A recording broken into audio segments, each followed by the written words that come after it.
सातत्यानं लोकांची पालख्या वाहण्यापेक्षा आमचा माणूस का नको, ही जर आमच्या मनात आलं तर ते काही वावगं नाही.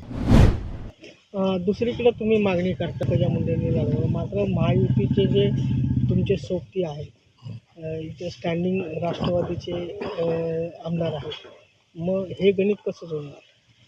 या संदर्भामध्ये आम्ही कार्यकर्ते आहोत. आम्ही सातत्यानं लोकांचं 25 वर्ष आम्ही युती म्हणून आम्ही राठोड साहेबांचं काम केलं. ते 25 वर्ष आमदार होते. भारतीय जनता पार्टी कायमस्वरूपी त्यांच्या पाठीमागं भक्कमपणे उभी होती.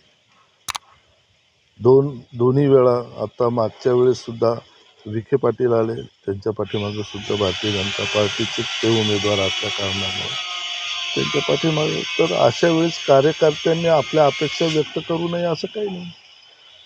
कोणालाही राजकीय भवितव्य असतं, कोणालाही राजकीय अपेक्षा असतात, इच्छा असतात, आकांक्षा असतात. मग अशा परिस्थितीमध्ये सातत्यानं लोकांची पालख्या वाहण्यापेक्षा आमचा माणूस का नको, ही जर आमच्या मनात आलं तर ते काही वावगं नाही. आणि शेवटी शीर्षस्थ नेतृत्व हे ठरवत असतं काय करायचं ते. शेवटी आम्ही पक्षादेश मानणारे कार्यकर्ते आहोत. वर्षानुवर्ष आम्ही कामं केलेले आहेत. त्यामुळं मला वाटतं की गैर नाही आहे.